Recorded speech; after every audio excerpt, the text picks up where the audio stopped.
अस्सलाम वालेकुम स्टूडेंट्स।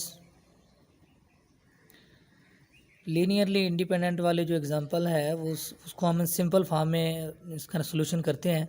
तो हमारे पास चार वेक्टर्स हैं ए बी सी और डी, ये सामने आपके दिए हुए हैं। तो ए जो है वन, इसका सोल्यूशन जो है ए जो है वो 1 -2 3, ए को वेक्टर फॉर्म में लिख लें i -2j + 3k। और सिमिलरली बी जो है वो -4 1 7, उसको वेक्टर फॉर्म में लिख लें -4i + j + 7k।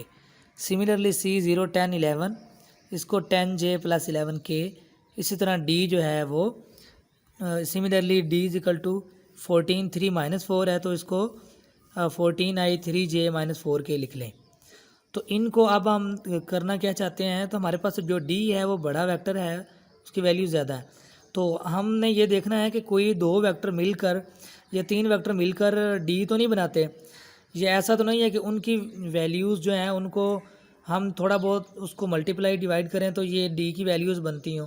मतलब ऐसा तो नहीं कि ये उन पर डिपेंड कर रहा हो कि इस उनकी वैल्यूज़ को चेंज करने से इसकी वैल्यू चेंज हो या इसकी वैल्यूज़ उस पर डिपेंड कर रही हैं। तो इसका इन्सार इससे पता चलेगा कि ये आपस में इंटर रिलेटेड हैं भी या नहीं है।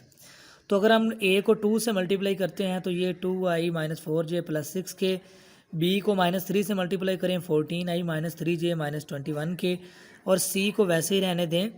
तो हम यहाँ लिख देंगे c = इसको हम वैसे ही कह देंगे कि c = ये c को वैसे ही c = इसको वैसे ही लिख देंगे। तो c = 10j -11k। अब इन तीनों को हम ऐड करते हैं। जब इन तीनों को ऐड करते हैं ना तो ये आता है 14i - 7j + 10 -7j + 10j - 4k। मतलब ये कि मैंने इसको ज़रा जल्दी करने की कोशिश की है। आप इसको सबको ऐड करेंगे तो सिंपल ये नीचे वाला आ जाएगा, यानी कि ये डी बन जाएगा। सिंपल ये आंसर आ जाएगा 14i + 3j - 4k।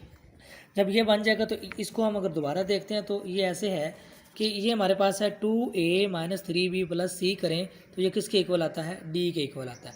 इसका मतलब है डी जो है ये इन से बना है, और जब ये इन से बना है तो ये इन पर डिपेंड कर रहा है, तो ये फिर लीनियरली इंडिपेंडेंट नहीं है।